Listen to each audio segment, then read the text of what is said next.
Dear students, আজকে আমরা আলোচনা শুরু করছি। আজকে আমাদের আলোচনার বিষয়বস্তু দশম শ্রেণীর চতুর্থ অধ্যায় লেখায় রেখায় জাতীয়তাবাদ। সবার প্রথমেই তোমাদের মনে প্রশ্ন আসবে, স্যার জাতীয়তাবাদ কি? আর দ্বিতীয় প্রশ্ন আসবে লেখায় রেখায় জাতীয়তাবাদ বলতে কি বোঝানো হচ্ছে।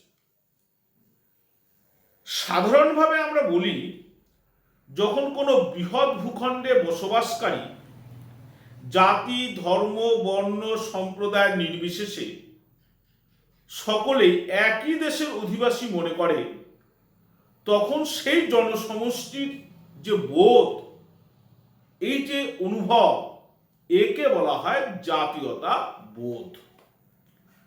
এই এক জাতি বোধের যে আদর্শ, তাকে আমরা বলছি জাতীয়তাবাদ। তাহলে 19 শতকের আগে ভারতবর্ষে এই জাতীয়তা বোধ খুব বেশি মানুষের মধ্যে ছিল না। আমরা বিভিন্ন ভাষা, ধর্ম, সম্প্রদায়ে বিভক্ত ছিলাম। কিন্তু 19 শতকে এসে ভারতীয়রা এই ধর্ম বর্ণর পরিবর্তে ব্রিটিশ বিরোধী মানসিকতাকে সম্বল করে একত্রিত হয়েছিল, যাকে আমরা বলছি জাতীয়তা বোধ। এই যে জাতীয়তা বোধ এবং তার আদর্শ জাতীয়তাবাদ, এই জাতীয়তাবাদ গড়ে ওঠার পেছনে অনেকগুলো কারণ ছিল। আমরা দেখেছি ভারতবর্ষে ব্রিটিশ ঔপনিবেশিক শাসন শোষণে মানুষ অতিষ্ঠ হয়ে পড়েছিল। তারা একটা জিনিস বুঝতে পেরেছিল, তাদের এই শোষণের জন্যে, তাদের এই অব্যবস্থার জন্যে, তাদের এই দুরবস্থার জন্যে একমাত্র দায়ী ব্রিটিশ সরকার। তাই কোম্পানি সরকার এবং পরবর্তীকালে ব্রিটিশ সরকারের বিরুদ্ধে তারা ঐক্যবদ্ধ হয়েছিল। তাহলে ব্রিটিশ ঔপনিবেশিক শাসনের বিরুদ্ধে ভারতীয়রা যে ঐক্যবদ্ধ হয়েছিল, সংঘবদ্ধ হয়েছিল, তাতেই ভারতীয় জাতীয়তাবোধের সূচনা হয়েছিল।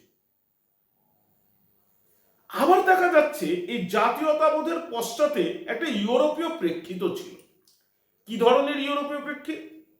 তোমরা ক্লাস 9-এ পড়েছিলে ফরাসি বিপ্লবের কথা, যেখানটায় স্বৈরাচারী পূর্ব রাজতন্ত্রের বিরুদ্ধে মানুষ ঐক্যবদ্ধ হয়ে জনগণের শাসন প্রতিষ্ঠা করতে উদ্যোগী হয়েছিল। তোমরা জুলাই বিপ্লব পড়েছিলে, তোমরা ফেব্রুয়ারি বিপ্লব পড়েছিলে। আবার এই ইউরোপেই আমরা দেখেছি 1870 সালে বহুদা বিভক্ত ইটালি কিংবা ক্ষুদ্র ক্ষুদ্র রাজ্যে বিভক্ত জার্মানি ঐক্যবদ্ধ সাম্রাজ্য, ঐক্যবদ্ধ রাষ্ট্র তৈরি করেছিল। তাহলে এই যে ইউরোপীয় ঘটনা যেগুলো আমরা বলছি, এই ইউরোপীয় ঘটনাগুলো ভারতীয় জাতীয়তাবাদের উন্মেষের পটভূমি তৈরি করেছিল। কিন্তু এই জাতীয়তাবোধের যে বিকাশ, এই জাতীয়তাবোধের বিকাশে সারা বিশ্ব জুড়েই বিভিন্ন দেশে যেখানে যেখানে জাতীয়তাবাদের উন্মেষ হয়েছে, সেখানটায় আমরা আরেকটা জিনিস খেয়াল করে দেখেছি, যে এই জাতীয়তাবোধের বিকাশে, জাতীয়তাবাদের প্রসারে একটা গুরুত্বপূর্ণ ভূমিকা নিয়েছিল সেখানকার দার্শনিক কিংবা লেখকরা। তোমাদের মনে রয়েছে, তোমরা ফরাসি বিপ্লবের ক্ষেত্রে পড়েছিলে রুশোর কথা, তার সোশ্যাল কন্ট্রাক্ট গ্রন্থের কথা, যেখানটায় তিনি বলেছিলেন man is born free, everywhere he is in chain. মানুষ জন্মায় মুক্তভাবে, স্বাধীনভাবে, কিন্তু সর্বত্রই সে যেন শৃঙ্খলিত হয়। আর এই শৃঙ্খলা মুক্তির জন্যে তিনি আহ্বান করেছিলেন জনগণকে, যার ফলশ্রুতি ছিল পূর্ব স্বৈরাচারী রাজতন্ত্রের বিরুদ্ধে জনগণের প্রতিক্রিয়া। একই রকম ভাবে আমরা ভারতবর্ষের ক্ষেত্রে দেখছি যে ব্রিটিশ ঔপনিবেশিক শাসন শোষণে মানুষ অতিষ্ঠ তো ছিল, একথা সত্য, কিন্তু ভারতীয়দের মধ্যে ঐক্য চেতনা জাগ্রত করার ক্ষেত্রে, জাতীয় সংহতি জাগ্রত করার ক্ষেত্রে বিভিন্ন দার্শনিক এবং লেখকদের যে রচনা, সেগুলো গুরুত্বপূর্ণ স্থান অধিকার করেছিল। একজন ইউরোপীয় পণ্ডিত এডওয়ার্ড বিউয়েল লিখে গেছেন pen is mightier than sword, অর্থাৎ তরবারির থেকেও কলম বেশি শক্তিশালী। ভারতবর্ষের জাতীয়তাবাদী চেতনার প্রসারের ক্ষেত্রে যদি লক্ষ্য করি, এ কথা অক্ষরে অক্ষরে সত্য। আমাদের দশম শ্রেণীর যে সিলেবাস দেওয়া রয়েছে সেখানটায় আমাদের দেওয়া হয়েছে 3টি গ্রন্থ, যে 3টি গ্রন্থ ভারতবর্ষের জাতীয় চেতনার উন্মেষ এবং তার স্বরূপ জানতে আমাদেরকে সাহায্য করে। কি কি? 1, বঙ্কিমচন্দ্রের আনন্দমঠ। 2, স্বামী বিবেকানন্দের বর্তমান ভারত। এবং তৃতীয় যে গ্রন্থটির কথা আমরা আলোচনা করব সেটি ছিল রবীন্দ্রনাথ ঠাকুরের গোরা। এই যে লেখার মাধ্যমে জাতীয়তাবাদ, এর বাইরেও আমরা দেখছি তুলির মাধ্যমেও অর্থাৎ রেখার মাধ্যমে জাতীয়তাবাদের একটা প্রসার লক্ষ্য করা যায়। এবং এক্ষেত্রে আমাদের যে দুটো কেস স্টাডি করতে দেওয়া হয়েছে, 1, অবনীন্দ্রনাথ ঠাকুরের ভারত মাতা চিত্র এবং সেই একই ঠাকুর পরিবারে গগনেন্দ্রনাথ ঠাকুরের আঁকা যে ব্যঙ্গচিত্র সেগুলো সম্পর্কে। এগুলি কিভাবে ভারতীয় জাতীয়তাবাদের উন্মেষ ঘটিয়েছিল সে সম্পর্কে আমরা দেখে নিই। বঙ্কিমচন্দ্র 1882 সালের 15 ডিসেম্বর এই গ্রন্থটি প্রথম প্রকাশ করেছিলেন। তাহলে পরীক্ষায় প্রশ্ন আসতে পারে, আনন্দমঠ কবে প্রথম প্রকাশিত হয়েছিল? তাহলে 1882 সালে 15 ডিসেম্বর। বাংলা সন যদি আমরা ধরি তাহলে সেটা দাঁড়াচ্ছে 1289 বঙ্গাব্দ। এই যে গ্রন্থটি প্রকাশ পেল, পরবর্তীকালে আমরা দেখেছি এই গ্রন্থটির একটি ইংরেজি অনুবাদ প্রকাশিত হয়েছিল। এই ইংরেজি অনুবাদ যিনি প্রকাশ করেছিলেন তার নাম ছিল নরেশচন্দ্র সেনগুপ্ত এবং এই ইংরেজি অনুবাদটির নাম ছিল দি অ্যাবে অফ ব্লিস। কি নাম বলছি? দি অ্যাবে অফ ব্লিস। কে অনুবাদ করেছিলেন? নরেশচন্দ্র সেনগুপ্ত। আনন্দমঠ উপন্যাসের মধ্যে একটি সঙ্গীতকে পরবর্তীকালে যুক্ত করা হয়েছে। এই সঙ্গীতটি তোমরা সবাই জানো, এর নাম ছিল বন্দে মাতরম। প্রকৃতপক্ষে বন্দে মাতরম রচনা করা হয়েছিল 1875 সালে, কিন্তু আনন্দমঠ যখন প্রকাশিত হয় তখন বন্দে মাতরম সঙ্গীতটিকে আনন্দমঠের সাথে যুক্ত করে দেওয়া হয় এবং এই বন্দে মাতরম যে সঙ্গীত, এই বন্দে মাতরম সঙ্গীত পরবর্তীকালে ভারতবর্ষের জাতীয়তাবাদের বীজ মন্ত্রে পরিণত হয়। সারা দেশ, সমগ্র জাতি বন্দে মাতরমের মন্ত্রে উদ্বুদ্ধ হয়েছিল। এই বন্দে মাতরম গানটিকেও পরবর্তীতে ইংরেজিতে অনুবাদ করা হয়েছিল এবং প্রথম দুটি স্তবক এর যে অনুবাদ করেছিলেন তার নাম ছিল অরবিন্দ ঘোষ এবং এই বন্দে মাতরমের যে ইংরেজি অনুবাদ তার নাম ছিল মাদার আই বো দি টু দি। পরিষ্কার? তাহলে পরীক্ষায় প্রশ্ন আসতে পারে, বন্দে মাতরম সঙ্গীতটি কে ইংরেজিতে অনুবাদ করেন? তাহলে বন্দে মাতরম সঙ্গীতটি ইংরেজিতে অনুবাদ করেন অরবিন্দ ঘোষ। তাহলে প্রশ্ন, এই আনন্দমঠ এত গুরুত্বপূর্ণ কেন?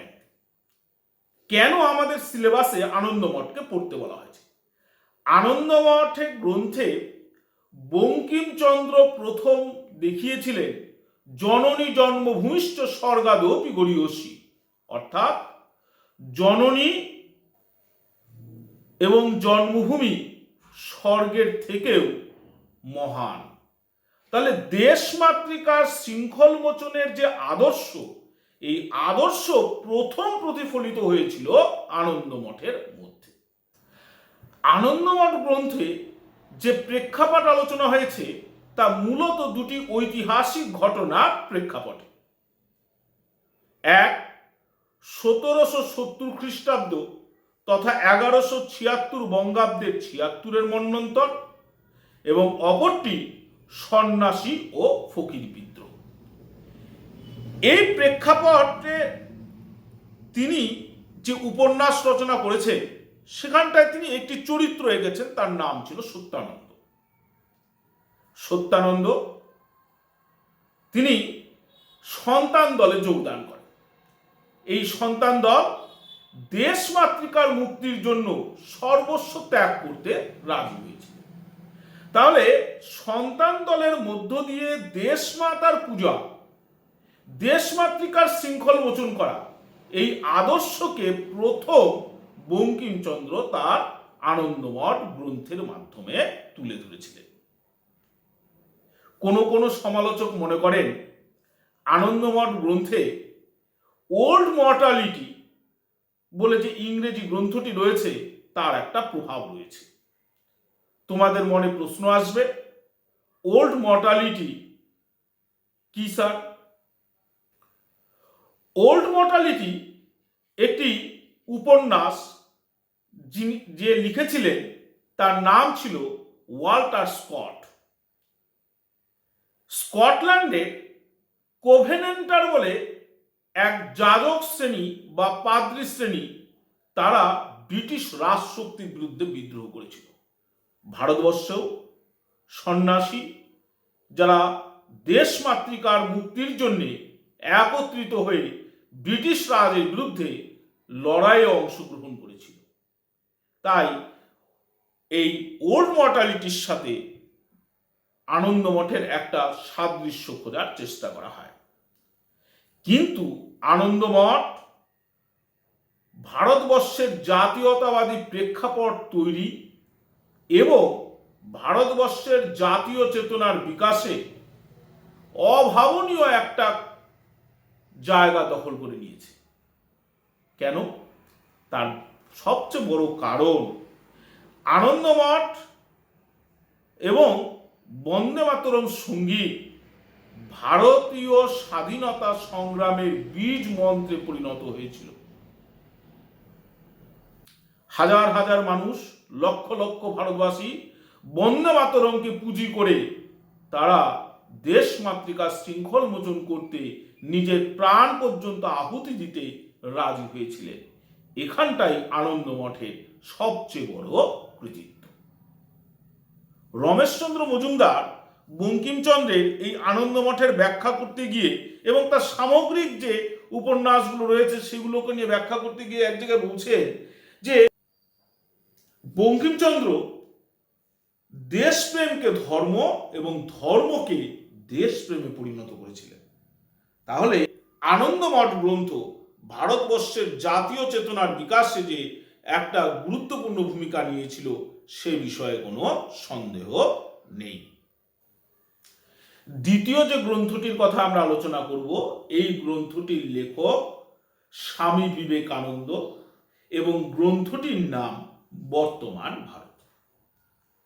তোমরা জানো স্বামী বিবেকানন্দ শিকাগোতে বিশ্ব ধর্ম মহাসম্মেলনে ভারতীয় সংস্কৃতি, ভারতীয় ঐতিহ্য এবং সর্বোপরি মানব ধর্মে জয়গান করে এসেছিলেন। তিনি ভারতবর্ষে প্রত্যাবর্তন করার পর বেলুড় মঠ থেকে উদ্বোধন পত্রিকা নামে একটি পত্রিকা প্রকাশ করে। এই পত্রিকাতেই 1899 সালে বর্তমান ভারত প্রথম প্রকাশিত হয়েছিল। পরবর্তীকালে 1905 খ্রিস্টাব্দে এই বর্তমান ভারতে সংস্করণ প্রকাশ করা হয় বা সংকলন প্রকাশ করা হয় গ্রন্থাকারে, এবং সেখানে স্বামী শুদ্ধানন্দের একটি ভূমিকা সন্নিবিষ্ট করা হয়। তাহলে বর্তমান ভারত প্রথম কবে প্রকাশিত হয়? 1899 সালে উদ্বোধন পত্রিকায় সেখানটা প্রবন্ধ আকারে প্রকাশিত হতো। কিন্তু যদি বলে বর্তমান ভারত কবে গ্রন্থাকারে প্রথম প্রকাশিত হয়, তাহলে তার উত্তর হবে 1905 খ্রিস্টাব্দে। এই 1905 হলো 1312 বঙ্গাব্দ। পরিষ্কার? এখন প্রশ্ন, এই বর্তমান ভারত কেন গুরুত্বপূর্ণ? বিবেকানন্দ এই বর্তমান ভারত গ্রন্থের মাধ্যমে ভারতবর্ষের স্বরূপকে তুলে ধরেছিলেন। গ্রন্থটির নাম যদিও বর্তমান ভারত, প্রকৃতপক্ষে এটি 10,000 বৎসরের ভারতীয় সভ্যতা, ভারতীয় সংস্কৃতি এবং ভারতীয় মানবতার এক দলিল হিসাবে তিনি অঙ্কন করতে চেয়েছিলেন। তিনি এই গ্রন্থের মধ্যে কি দেখিয়েছেন? এই গ্রন্থের মধ্যে তিনি দেখিয়েছেন সময়ের সাথে সাথে ভারতবর্ষ তথা বিশ্বের শাসন ব্যবস্থায় শাসক বর্গের পরিবর্তন হয়েছে। এক সময় ভারতীয় সমাজে ব্রাহ্মণদের আধিপত্য ছিল। বৌদ্ধ এবং জৈন ধর্মের প্রসারের পর থেকে সেখানটায় সেই ব্রাহ্মণ্য আধিপত্য খর্ব হয়। নূতন করে ক্ষত্রিয় জাতির আধিপত্য তৈরি হয়। পরবর্তীকালে বৈশ্য জাতির আধিপত্য তৈরি হয়। তিনি দেখাতে চেয়েছেন ব্রিটিশরা হলো বণিকের জাতি, সুতরাং বাণিজ্যিক শক্তি, বৈশ্বিক শক্তি, বৈশ্য শক্তি এক্ষেত্রে প্রাধান্য পেয়েছিল। এবং তিনি মনে করতেন এবং তিনি দেখিয়েছেন ঐতিহাসিকভাবে এটা সত্য হবে যে একদিন ভারতবর্ষের শূদ্র জাতির আধিপত্য তৈরি হবে। তিনি ভারতবর্ষের যে জাত ব্যবস্থা, ভারতবর্ষের যে জাতিগত সমস্যা, তার উপরে তিনি কষাঘাত করেছিলেন এই গ্রন্থের মাধ্যমে।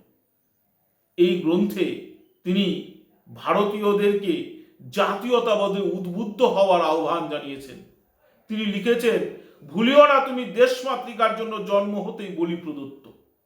অর্থাৎ দেশ সেবার মধ্য দিয়ে, দেশের জনগণের জন্য কিছু করবার মধ্য দিয়ে তিনি জাতীয়তাবাদের স্ফুরণ ঘটাতে চেয়েছিলেন।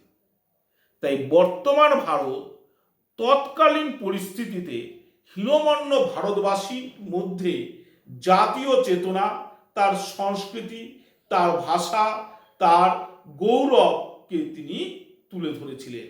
তার ঐতিহাসিক ব্যাখ্যা তিনি দিয়েছিলেন। তার এই নূতন ব্যাখ্যা যুব সমাজের মধ্যে জাতীয়তাবাদের প্রেরণা যোগায়। বিবেকানন্দের এই আহ্বান যুব সমাজ সেদিন যেভাবে আন্দোলিত হয়েছিল, তাই আর.জি. প্রধান যথার্থই মন্তব্য করেছিলেন, বিবেকানন্দ হলেন ভারতীয় জাতীয়তাবাদের জনক। তাহলে পরীক্ষায় প্রশ্ন আসতে পারে, কে বিবেকানন্দকে ভারতীয় জাতীয়তাবাদের জনক বলেছেন? আর.জি. প্রধান বিবেকানন্দকে ভারতীয় জাতীয়তাবাদের জনক বলেছেন। এবার যে তৃতীয় বইটি নিয়ে আমরা আলোচনা করব, সেই গ্রন্থটির নাম গোরা। রবীন্দ্রনাথ ঠাকুর যে সমস্ত উপন্যাসগুলো লিখেছিলেন তার মধ্যে অত্যন্ত গুরুত্বপূর্ণ ছিল গোরা উপন্যাসটি।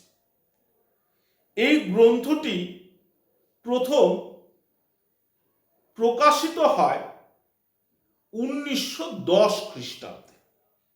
কত খ্রিস্টাব্দে? 1910 খ্রিস্টাব্দে। গোরা গ্রন্থটির মধ্যে রবীন্দ্রনাথ এক ভিন্ন জাতীয়তাবাদের চিত্র সামনে তুলে ধরেছে। আনন্দমঠ বর্তমান ভারতে যে জাতীয়তাবাদী ধারণা আমরা দেখি, রবীন্দ্রনাথ এখানে তার এক ভিন্ন স্বরূপকে তুলে ধরবার চেষ্টা করেছেন। তিনি কি দেখিয়েছেন সেটা জানতে গেলে আগে গোরার বিষয়বস্তুটা সংক্ষেপে আমরা একটু দেখি। গোরা একজন আইরিশ বংশোদ্ভূত। তার বাবা আইরিশ এবং মা ব্রিটিশ। কিন্তু ঘটনাচক্রে তিনি পালিত হন এক হিন্দু পরিবারে। তাই গোরা ছোট থেকেই হিন্দু জাতীয়তাবাদ, হিন্দু ধর্মীয় সংস্কৃতি এর দ্বারা লালিত পালিত এবং প্রতিপালিত হয়েছে। স্বাভাবিকভাবেই তিনি মনে করতেন হিন্দু ধর্মই শ্রেষ্ঠ এবং হিন্দু ধর্মই ভারতীয় জাতীয়তাবাদের আকর। কিন্তু পরবর্তীকালে তিনি জানতে পারলেন তিনি না হিন্দু না ভারতীয় রক্ত তার মধ্যে রয়েছে। তাহলে এবার তিনি এক স্বরূপ উপলব্ধি করতে শুরু করলেন যে আমি ভারতবর্ষকে কি তাহলে ভালোবাসি না, আমি এদেশের কি নাগরিক নই? তখন তার উপলব্ধি হলো যে ধর্ম, বর্ণ, জাতি এ কখনো দেশপ্রেমের পরিচায়ক বা নির্ণায়ক হতে পারে না। দেশপ্রেম, জাতীয়তাবোধ এক ভাবনা, এক আদর্শ এ দেশে যে কোনো ধর্ম বর্ণের মানুষের মধ্যেই তা লক্ষ্য করা যায়। তাহলে গোরা গ্রন্থে গোরাকে দিয়ে রবীন্দ্রনাথ এখানটায় সংকীর্ণ জাতীয়তাবাদের বিরোধিতা করিয়েছেন, বিরোধ ঘটিয়েছেন এবং তিনি এই গ্রন্থে উদার জাতীয়তাবাদের কথা বলছেন।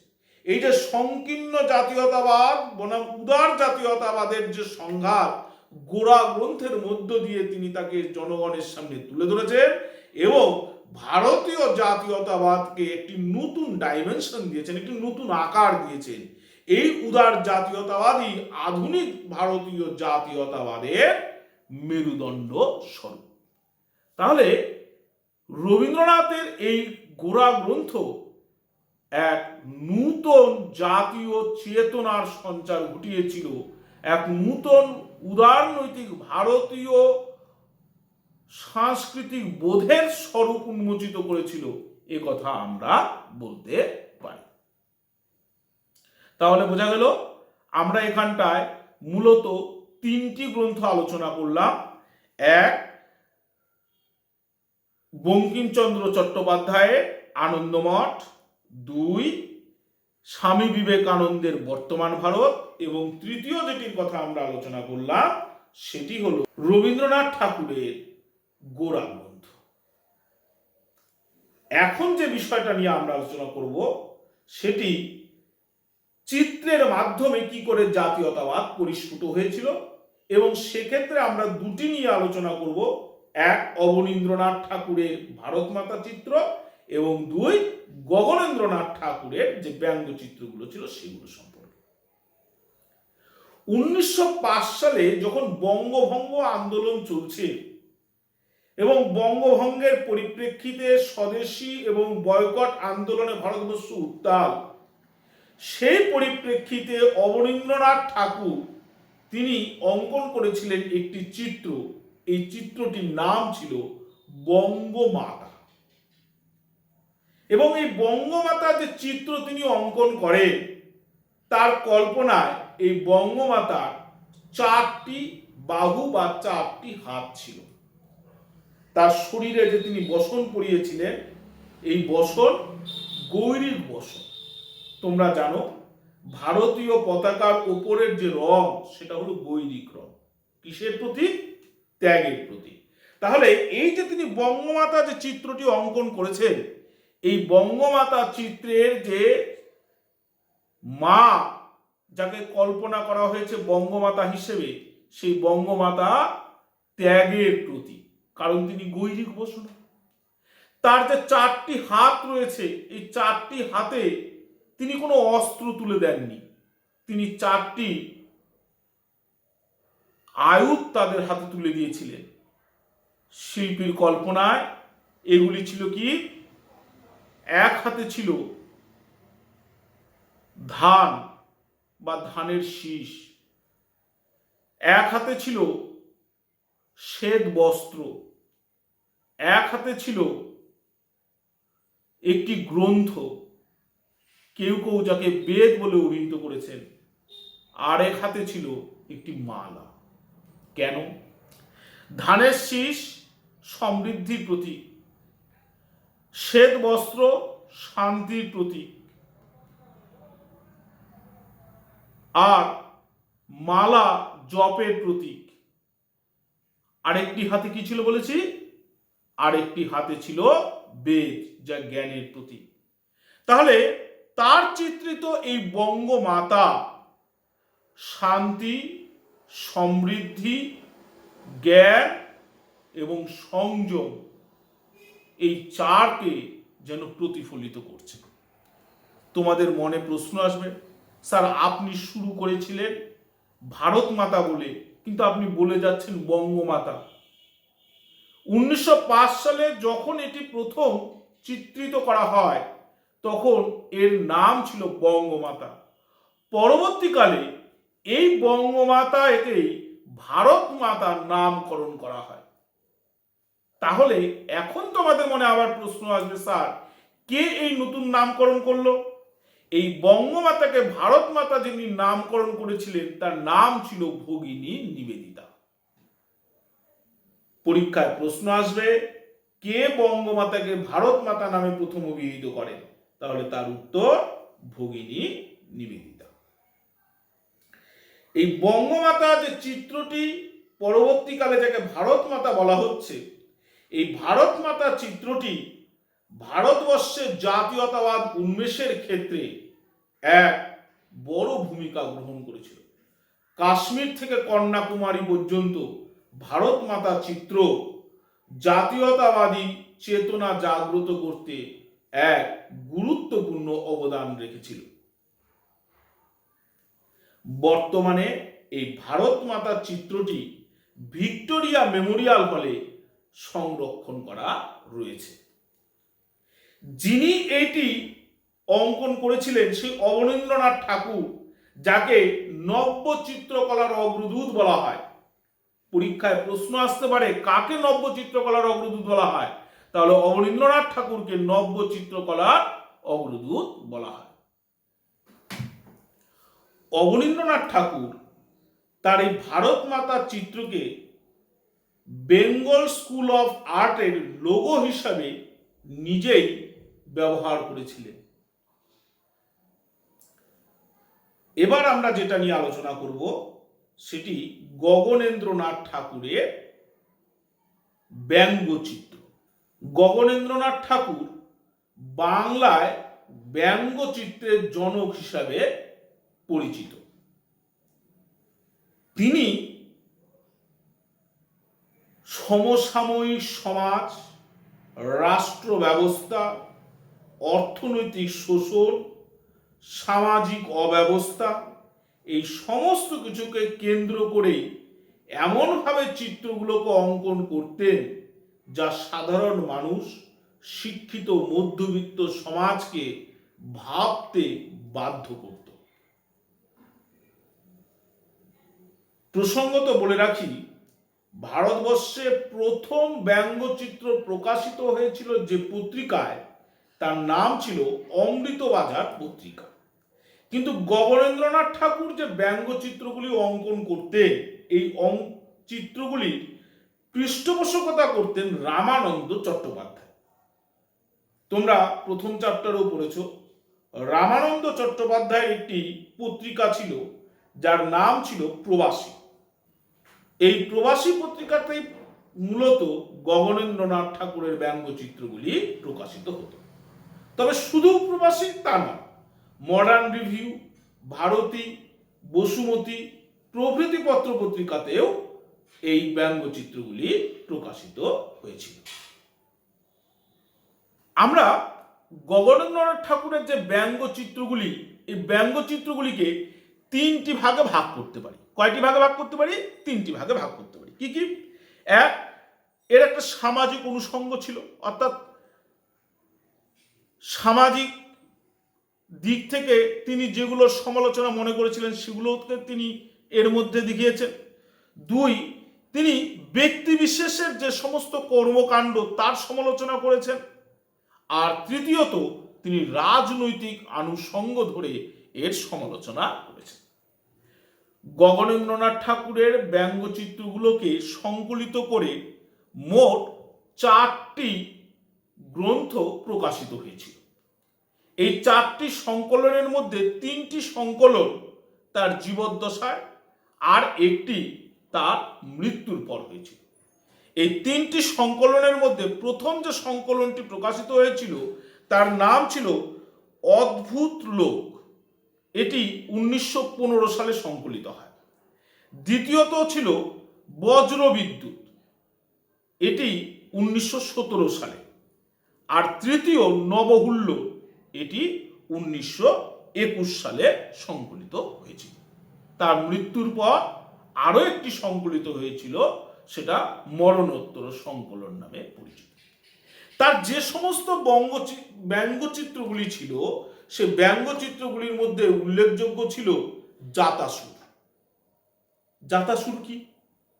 জাতাসুরের মধ্যে তিনি ভারতবর্ষের সমাজের যে জাতি প্রথা, সেই জাতি প্রথার তীব্র সমালোচনা করেছেন।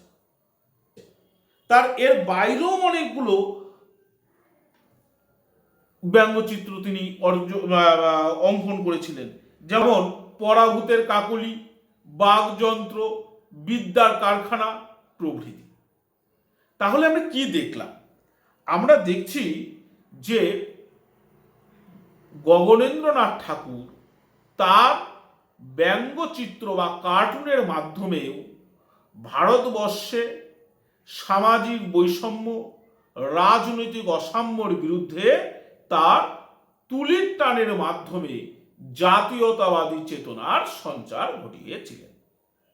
তাহলে সামগ্রিকভাবে আমরা যেটা আজকে জানলাম সেটা হলো যে ভারতবর্ষের জাতীয়তাবাদ উন্মেষে বিভিন্ন রাজনৈতিক নেতা, আন্দোলন, এগুলো যেমন একটা চালিকা শক্তি ছিল, অপরদিকে দার্শনিক, চিত্রশিল্পী এবং লেখকদের যে লেখনী, তাদের যে তুলির টান, তাও জাতীয়তাবাদ উন্মেষের একটা গুরুত্বপূর্ণ ভূমিকা